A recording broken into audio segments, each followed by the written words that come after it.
Hello ಸ್ನೇಹಿತರೆ, welcome to back my YouTube channel. ನಾನು ನಿಮ್ಮ ರಮೇಶ್ ಟ್ರಾವೆಲರ್ಸ್. ಹಲೋ ಸ್ನೇಹಿತರೆ, ನಮಸ್ಕಾರ ಎಲ್ಲರಿಗೂ. ನಾನು ನಿಮ್ಮ ರಮೇಶ್ ಟ್ರಾವೆಲರ್. ನಾವು ಇವಾಗ ಇದ್ವಿ ಮುತ್ತತ್ತಿ ಅನ್ನೋ ಕಾಡಲ್ಲಿ.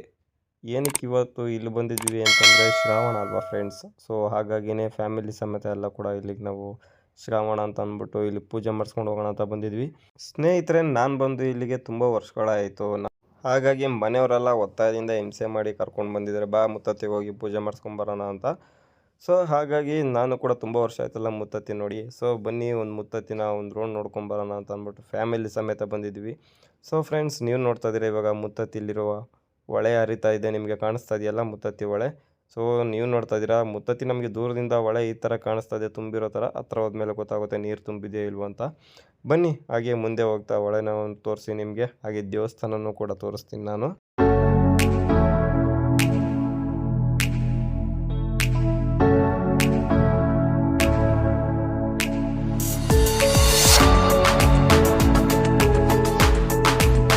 ಸ್ನೇಹಿತರೆ, ಇನ್ನೊಂದು ಮುತ್ತತ್ತಿಲಿ ಕೋತಿಗಳನ್ನು ಕಾಟ ತುಂಬಾ ಇದೆ. ಅಫ್ಕೋರ್ಸ್ ಇರಲೇಬೇಕಾಗುತ್ತೆ. ಮುತ್ತತ್ತಿ ಅಂತ ಅಂದಮೇಲೆ ಊರಲ್ಲಿ ಅದು ಆಂಜನೇಯ ಸ್ವಾಮಿ ದೇವಸ್ಥಾನ ಇರೋ ಸ್ಥಳ. ಸೊ ಹಾಗಾಗಿ ಕೋತಿಗಳ ಕಾಟ ತುಂಬಾ ಇರುತ್ತೆ. ನೀವು ಕಾರಲ್ಲಿ ಬೈಕಲ್ಲಿ ಹೋಗ್ಬೇಕಾದ್ರೆ ನಿಮ್ಮನ್ನ ಅಟ್ಯಾಕ್ ಕೂಡ ಮಾಡ್ತವೆ. ಸೊ ಕೇರ್ಫುಲ್ಲಾಗಿರಿ.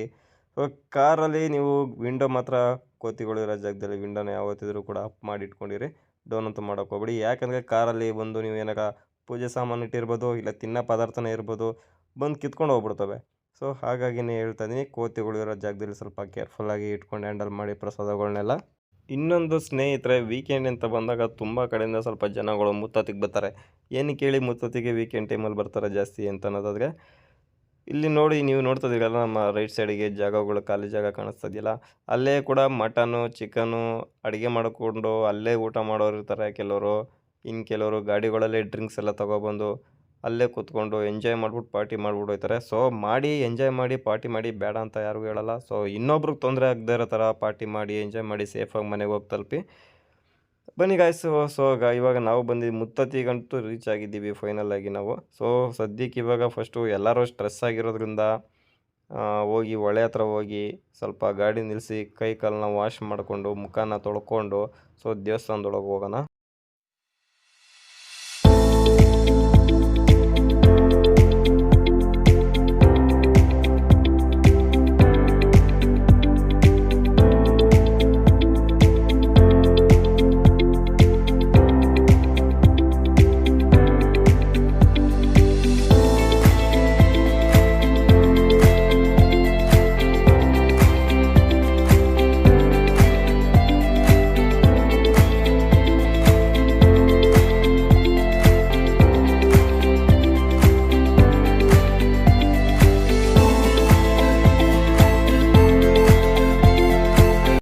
ನೀವೇನು ನೋಡ್ತಾ ಇದ್ದೀರಾ ಸ್ನೇಹಿತರೆ ಇವಾಗ ಅಂತಂದರೆ, ನೋಡಿ ನಿಮಗೆ ತೋರಿಸ್ತೀನಿ.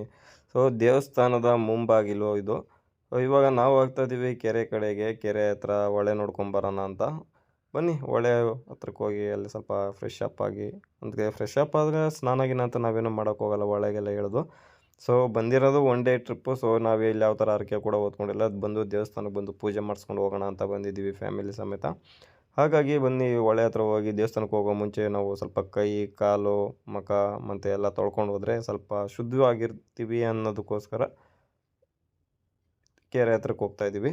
ಸ್ನೇಹಿತರೆ, ನಾವಿವಾಗ ಕೆರೆ ಹತ್ರ ಬಂದಿದ್ದೀವಿ. ಕೆರೆ ಹತ್ರ ಬಂದು ಕೈ ಕಾಲು ತೊಳ್ಕೊಂಡು ಹೋಗೋಣ. ಸೊ ಬನ್ನಿ, ನಾವಿವಾಗ ನಿಮಗೆ ಕೆರೆನ ತೋರಿಸ್ತೀನಿ ಹೇಗಿದೆ ಅಂತ. ಗೈಸ್, ನೀವು ನೋಡ್ತಾ ಇದ್ದೀರಾ ಕೆರೆ ಮುತ್ತತ್ತಿ ಹೊಳೆ ಅಂತ ಕರೀತಾರೆ. ಸೊ ನೀರು ತುಂಬಾ ಕಡಿಮೆ ಇದೆ, ಏನಕ್ಕೆ ಅಂತ ನನಗೂ ಗೊತ್ತಿಲ್ಲ. ಸೊ ಮಳೆ ಎಲ್ಲ ಚೆನ್ನಾಗೇ ಆಗಿತ್ತು ಅನ್ಕೋತೀನಿ ಈ ವರ್ಷ ನಾನು. ಆದರೂ ನೀರು ತುಂಬಾ ಕಡಿಮೆ ಇದೆ, ಆದರೂ ಯಾಕೆ ಅಂತಲೂ ಗೊತ್ತಿಲ್ಲ. ಸೊ ನೀರು ಆಲ್ಮೋಸ್ಟು ನಮಗೆ ಬಂದು ಮುತ್ತತ್ತಿ ದೇವಸ್ಥಾನ ಮೇಲ್ಗಡೆ ಇದೆಯಲ್ಲ ರೋಡು, ಅಲ್ಲಿವರೆಗೂ ಬರ್ತಾಯಿತ್ತು ನೀರು. ಸೊ ಹಾಗಾಗಿ ಈ ಸಲ ಏನೋ ಕಡಿಮೆ ಇದೆ ನೀರು. ಸೊ ಇನ್ನೂ ಏನಂದರೆ ಮುತ್ತತ್ತಿ ಹೊಳೆಯಲ್ಲಿ ಮೊಸಳೆ ಇದೆ ಅಂತ ಕೇಳ್ಪಡ್ತೀನಿ. ಸೊ ಚಿಕ್ಕ ಮಕ್ಕಳುಗಳೆಲ್ಲ ನೀರಲ್ಲಿ ಆಟ ಆಡ್ತಾ ಇದ್ದಾರೆ, ಕೆಲವರು ಸ್ನಾನ ಕೂಡ ಮಾಡ್ತಾ ಇದ್ದಾರೆ. ಸೊ ಹಾಗಾಗಿ ಕೇರ್ಫುಲ್ಲಾಗಿರಬೇಕು ಈ ಹೊಳೆ ಹತ್ರ ಬಂದಾಗ.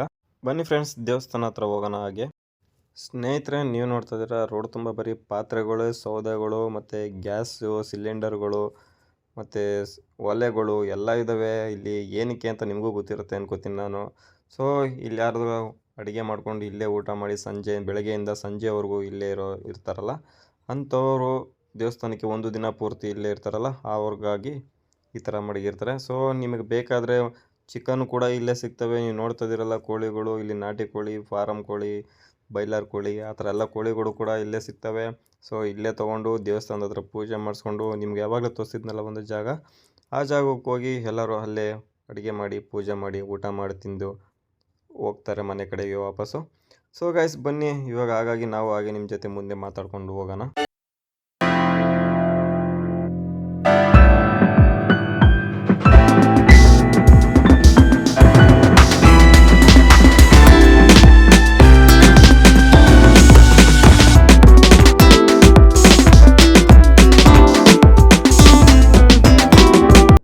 ಸ್ನೇಹಿತರೆ ನೋಡಿ, ಇದು ನಾವು ಬಂದಿದ್ದ ರಸ್ತೆ.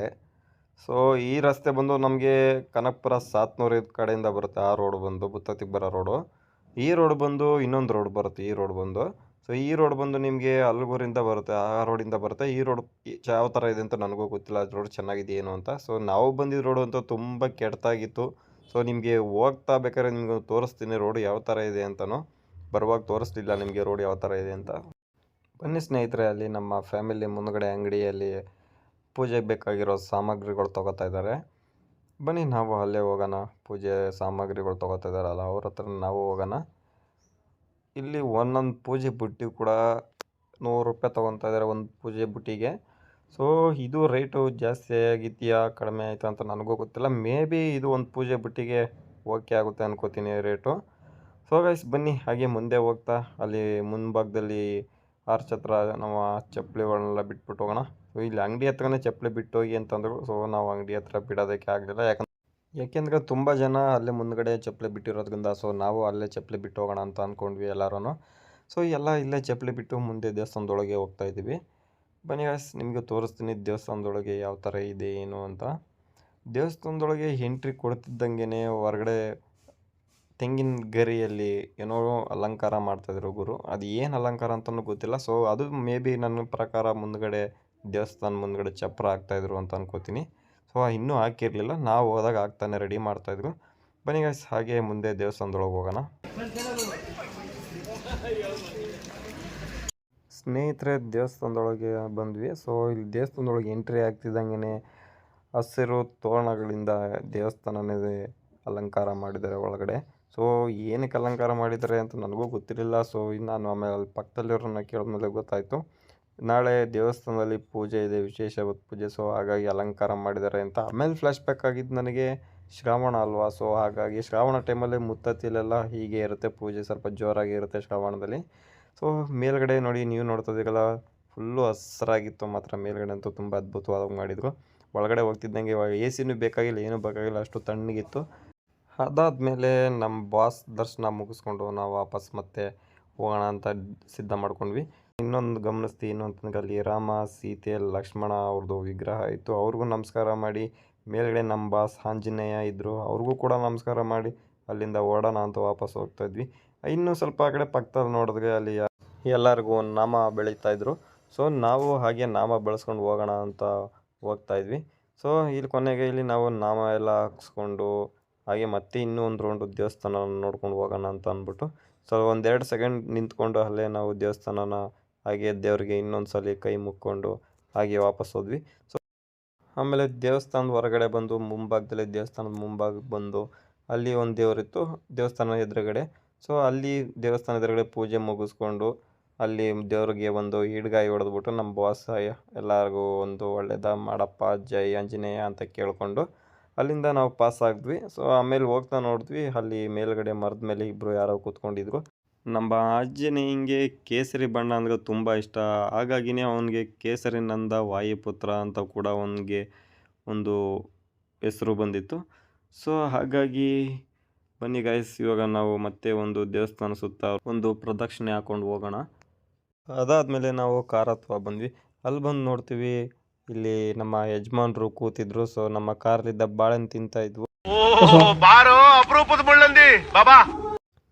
ಅದಾದಮೇಲೆ ಅಂಗಡಿ ಹತ್ರ ಕಡಲೆಪುರಿ ತೊಗೊಂಡು ಹಾಗೆ ಕಾರಲ್ಲಿ ಹೋಗ್ತಾ ಟೈಮ್ ಪಾಸ್ ಆಗುತ್ತೆ ಅನ್ನೋದಕ್ಕೋಸ್ಕರ ತೊಗೊಂಡು ಹಾಗೆ ತಿನ್ಕೊಂಡು ಹೋಗೋಣ ಅಂತ ಅಂದ್ಬಿಟ್ಟು ತೊಗೊಂಡ್ವಿ. ಸೊ ಇನ್ನೊಂದು ತೋರಿಸ್ತೀನಿ ನೋಡಿ ನಿಮಗೆ. ಫಸ್ಟು ಕ್ಲೋಸಪ್ಪಲ್ಲೇ ಕಿಸ್ಸಿಂಗ್ ಗುರು. ನನಗೆ ಜಸ್ಟ್ ಮಿಸ್ಸು. ಸಡನ್ ಆಗಿ ನೋಡಿ ಭಯನೇ ಆಗೋಯ್ತು. ನಿಮ್ಮ ಅಭಿಮಾನಿ ಅಣ್ಣ, ನಿಮ್ಮ ಅಭಿಮಾನಿ ಅಣ್ಣ. ಆಮೇಲೆ ನನಗೆ ಫ್ಲ್ಯಾಶ್ ಆಗಿದ್ದು ಏನು ಅಂತಂದರೆ, ಅದು ನಾವು ಕೂತಿರೋ ಕಾರಲ್ಲಿ ಏನಾದರೂ ಕೊಡ್ಬೋದಾ ಅಂತ ಅಂದ್ಕೊಂಡು ಅಲ್ಲೇ ನಿಂತ್ಕೊಂಡಿತ್ತು. ಸೊ ಅದಾಗಲೇ ಇನ್ನೊಬ್ರು ಪಾಲಾಗೋಗಿತ್ತು. ನಮ್ಮನೆ ಕೋಳಿ ಗತಿ ಇಲ್ದೆ ಏನು ನಾವು ಬಿಕಾರಿ ನನ್ನ ಮಕ್ಕಳಲ್ಲ. ಅದಾದಮೇಲೆ ಸರಿ ಆಯಿತು, ಎಲ್ಲ ಮುಗೀತು ಅಂತ ಅಂದ್ಕೊಂಡು ನಾವು ಅಲ್ಲಿಂದ ಓಡೋಣ ಅಂತ ಗಾಡಿ ಎತ್ತು ಕೂತ್ಕೊಂಡ್ವಿ. ನೋಡಿ ಗಾಯ್ಸ್, ನಿಮಗೆ ಅವಾಗಲೇ ಹೇಳ್ದಿರಾಗೆ ರೋಡ್ ಯಾವ ಥರ ಇದೆ ಅಂತ ತೋರಿಸ್ತೀನಿ ಅಂತ ಹೇಳಿದ್ನಲ್ಲ, ಹೋಗೋ ಟೈಮಲ್ಲಿ ತೋರಿಸ್ತಾ ಇದ್ದೀನಿ ನೋಡಿ ಯಾವ ಥರ ಇದೆ ರೋಡು ಅಂತ. ಮುತ್ತತ್ತಿಗೆ ಹೋಗೋ ರೋಡು. ಸೊ ಸಿಕ್ಕಾಬಟ್ಟೆ ಅಂತೂ ಬರೀ ರೋಡ್ ಕಿತ್ತೋಗಿದೆ ಗುರು. ಎಲ್ಲಿ ನೋಡಿದ್ರು ಬರೀ ಜಲ್ಲಿ ಕಲ್ಲುಗಳು ಕಿತ್ತೋಗಿರೋ ರೋಡ್ಗಳೇ ಕಾಣಿಸ್ತಾ ಇರೋದು. ಏನು ಮೇ ಬಿ ಇವಾಗ ರೆಡಿ ಮಾಡ್ತಾ ಇದ್ದಾರೆ ಅಂತ ಅನ್ಕೋತೀನಿ ನನ್ನ ಪ್ರಕಾರ. ಯಾವಾಗ ಜಲ್ಲಿ ಕೂಡ ಹಾಕಿದ್ದಾರೆ ಅಲ್ಲಲ್ಲಿ ಸ್ವಲ್ಪನೇ. ಅದು ಇವಾಗಿಂದಂತಲ್ಲ, ನಾನು 3-4 ವರ್ಷ ಬಿಟ್ಟು ಬಂದಿದ್ದೆ ಮುಂಚೆ ಬಿಫೋರು. ಸೊ ಅವಾಗಿಂದನೂ ಇದೇ ಥರ ಇದೆ ಜಲ್ಲಿ ಕಲ್ಲು. ಇವಾಗ ಸ್ವಲ್ಪ ರೋಡನ್ನ ದೊಡ್ಡದು ಮಾಡಿ ಸ್ವಲ್ಪ ಜಲ್ಲಿ ಕಲ್ಲುಗಳನ್ನೆಲ್ಲ ಹಾಕಿ ರೆಡಿ ಮಾಡ್ಕೊತಾ ಇದ್ದಾರೆ. ಇನ್ನೊಂದು ಮೇ ಬಿ ಒಂದು 6 ಮಂತ್ 2-3 ಮಂತ್ಸಲ್ಲೆಲ್ಲ ರೆಡಿ ಆಗುತ್ತೆ ಅಂದ್ಕೊತೀನಿ ನಾನು ರೋಡು ಆಲ್ಮೋಸ್ಟು. ನೀವೇನಾಗ ಬಂದರೆ ಈ ರೋಡ್ಗೆ ಗಾಡಿನ ಸ್ವಲ್ಪ ನಿಧಾನವಾಗಿ ಓಡಿಸಿ. ಇಲ್ಲ ಅಂದರೆ ಸಡನ್ನಾಗಿ ಏನಾಗ ಬ್ರೇಕ್ ಹಾಕಿದ್ರೆ ನಿಮಗೆ ಆ ಕಡೆ ಪಾತಾಳಗಳು ಜಾಸ್ತಿ ಇದ್ದಾವೆ ಗೊತ್ತಲ್ಲ. ಮುತ್ತತ್ತಿಲಿ ಸ್ವಲ್ಪ ಬೆಟ್ಟ ಹಳ್ಳ ಜಾಸ್ತಿನೇ ಇದ್ದಾವೆ. ಸೊ ಹಾಗಾಗಿನೇ ಬ್ರೇಕ್ ಏನಾಗ ಹಾಕಿದಾಗ ಫಾಸ್ಟಾಗಿ ಏನಾಗ ಹೋಗ್ಬೇಕಾದ್ರೆ ಸ್ಕಿಡ್ ಆಗಿ ಆ ಕಡೆ ಟರ್ನ್ ಅಕಸ್ಮಾತ್ ಬೇರೆ ಯಾವ್ದಾರ ಆಪೋಸಿಟ್ ಗಾಡಿ ಬಂತು ಅಂದರೆ ನಿಮಗೆ ಕಂಟ್ರೋಲ್ ಸಿಕ್ಕಿಲ್ಲ ಅಂತಂದರೆ ಹಳ್ಳು ಕೊಂಟೋಗಿರ್ತೀರ ಬ್ರೇಕ್ ಹಾಕಿದಾಗ ಸಡನ್ನಾಗಿ. ಸೊ ಹಾಗಾಗಿನೇ ಆಲ್ಮೋಸ್ಟ್ ನೀವು ಗೇರಲ್ಲೇ ಮೇಂಟೈನ್ ಮಾಡ್ಕೊಂಡೋದ್ರೆ ಈ ಜಲ್ಲಿಕಲ್ ರೋಡಲ್ಲಿ ಚೆನ್ನಾಗಿರುತ್ತೆ. ಹಾಗೆ ನೋಡಿ ಗಾಯ್ಸ್, ನಿಮಗೆ ಯಾವ ಥರ ಇದೆ ವಾತಾವರಣ, ವೆದರ್ ಅಂತೂ ತುಂಬ ಚೆನ್ನಾಗಿತ್ತು ಗುರು. ಬಿಸಿಲಿದ್ದರೂ ಕೂಡ ನಮಗೆ ಬಿಸಿಲು ಇತ್ತು ಅಂತೂ ಕೂಡ ಅನ್ನಿಸ್ಲಿಲ್ಲ. ಯಾಕಂದರೆ ಕಾಡಿನ ವಾತಾವರಣದಲ್ಲಿ ಆ ತಂಪು ಗಾಳೀಲಿ ಬಿಸಿಲೇ ಗೊತ್ತಾಗಲಿಲ್ಲ ಗುರು ಬಿಸಿಲಿತ್ತು ಅಂತ. ಅಷ್ಟು ತುಂಬ ತಣ್ಣಗೆ ಗಾಳಿ ಬೀಸ್ತಾಯಿತ್ತು ಮಾತ್ರ ಕಾಡಿನ ವಾತಾವರಣದಲ್ಲಿ. ಸೊ ಗೈಸ್ ನೋಡಿ, ಮಳೆ ಇತ್ತು ಅಂದರೆ ನಮ್ಮ ಕಾಡು ಹಸಿರಾಗಿರುತ್ತೆ, ನಾವು ಕೂಡ ತಂಪಾಗಿರ್ಬೋದು. ಅದಾದಮೇಲೆ ನೋಡಿಕೊಂಡು ಕಾಡು ನೋಡ್ತಾ ಹಾಗೆ ಎಂಜಾಯ್ ಮಾಡ್ತಾ ಹಾಗೆ ನಾವು ಮುಂದೆ ಹೋಗ್ತಾ ಇದ್ವಿ. ಸಡನ್ನಾಗಿ ಒಂದು ಅಪ್ಪು ಬಂದ್ಬಿಡ್ತು ನಮಗೆ. ಕಾರ್ ನಿಂತಂತೂ ಅಲ್ಲೇ ತಿರುಗಿಬಿಡ್ತು ನಿಂತಿದ್ದ ಜಾಗದಲ್ಲೇ. ಸೊ ಹಾಗೆ ಸ್ವಲ್ಪ ಹಿಂದೆ ಬಂದು ಮತ್ತೆ ಆಮೇಲೆ ಮುಂದೆ ಹೋಗಿ ಅವಾಗಲೂ ಕೂಡ ಕಾರ್ ಟೈರ್ ಸ್ಲಿಪ್ ಆಯಿತು. ಸೊ ಹಾಗಾಗಿ ಮತ್ತೆ ಬ್ಯಾಕ್ ಬಂದು ಮತ್ತೆ ಮೇಲೆ ಹೋದ್ವಿ. ಸೊ ಆವಾಗ ಸ್ವಲ್ಪ ಗಾಡಿ ಮಾತ್ರ ನಿಧಾನಕ್ಕೆ ಸ್ಮೂತಾಗಿ ಹೋಯಿತು. ಅಪ್ಪು ಇರೋ ಜಾಗದಲ್ಲೆಲ್ಲ ಸ್ವಲ್ಪ ಕಾರುಗಳೆಲ್ಲ ಹೀಗೆ ಆಗುತ್ತೆ ದೊಡ್ಡ ದೊಡ್ಡ ಗಾಡಿಗಳು ಬಂದರೆ. ಯಾಕಂದರೆ ಅಪ್ಪು ಎತ್ತರವಾಗಿರುತ್ತಲ್ಲ, ಆ ಜಾಗದಲ್ಲಿ ಜಲ್ಲಿಗಳು ತುಂಬ ಜಾಸ್ತಿ ಇತ್ತು ಅಂತಂದರೆ ಆ ಜಾಗದಲ್ಲಿ ವೀಲ್ ಸ್ಪಿನ್ಗಳಾಗೋದು ಆ ಥರ ಇರುತ್ತೆ. ಇನ್ನು ನಮ್ಮ ಕಾರುಗಳ ಪರಿಸ್ಥಿತಿನೇ ಹೀಗೆ ಅಂತಂದರೆ ಇನ್ನು 2 ವೀಲರಲ್ಲಿ ಬರೋರ ಪರಿಸ್ಥಿತಿ ಆಗಿರ್ಬೋದು. ಸೊ ಹಾಗಾಗಿನೇ ಇಂಥ ರೋಡ್ಗಳಲ್ಲಿ ಬಂದಾಗ ಟೈರ್ಗಳು ಸ್ಲಿಪ್ ಆಗುತ್ತೆ. ಆದಷ್ಟು ನೀವು 2 ವೀಲರಲ್ಲಿ ಬರೋರೆಲ್ಲ ಹೆಲ್ಮೆಟ್ ಹಾಕ್ಕೊಂಡು ಬನ್ನಿ. ಕಾರಲ್ಲಿ ಕೂತಿರೋರೆಲ್ಲ ಸೇಫಾಗಿರ್ತಾರೆ ಅಂತಲೂ ಹೇಳೋಕ್ಕಾಗಲ್ಲ. ಯಾಕಂದರೆ ಇವಾಗ ವೀಲ್ ಸ್ಪಿನ್ ಆದಾಗ ತಿರುಗಿಬಿಡುತ್ತೆ. ಸೊ ಒಂದು ಕ್ಷಣ ನಮ್ಮ ಫ್ಯಾಮಿಲಿ ಇರೋರೆಲ್ಲ ಬೆಚ್ಚಿ ಬಿದ್ದೋಗಿದ್ರು. ಯಾಕಂದರೆ ಕಾರ್ ಆ ಥರ ಸ್ಪಿನ್ ಆಗಿತ್ತು ವೀಲಲ್ಲಿ. ಸೌಂಡು ತುಂಬಾ ಜೋರಾಗಿ ಬಂದಿತ್ತು. ವೀಲ್ ಜಲ್ಲಿ ಕಲ್ಲಲ್ಲಿ ಸಿಗಾಕೊಂಡು ಟೈರ್ಗೆ. ಕಾರಲ್ಲಿ ಕೂತಿದ್ದು ನಮ್ಮ ಫ್ಯಾಮಿಲಿಯಲ್ಲಿ 1 ಸೆಕೆಂಡ್ ಕೂಡ ಹಾಗೆ ಬೆಚ್ಚಿ ಬಿದ್ದೋಗಿದ್ರು. ಓಕೆ ಗಾಯ್ಸ್, ನನ್ನ ವೀಡಿಯೋ ನಿಮಗೆ ಇಷ್ಟ ಆಗಿದ್ದರೆ ಲೈಕ್ ಮಾಡಿ, ಶೇರ್ ಮಾಡಿ, ಹಾಗೆ ಸಬ್ಸ್ಕ್ರೈಬ್ ಕೂಡ ಮಾಡಿ. ಮತ್ತು ನಾನು ನಿಮಗೆ ಮುಂದಿನ ವೀಡಿಯೋದಲ್ಲಿ ನೆಕ್ಸ್ಟ್ ಟೈಮ್ ಸಿಗ್ತೀನಿ.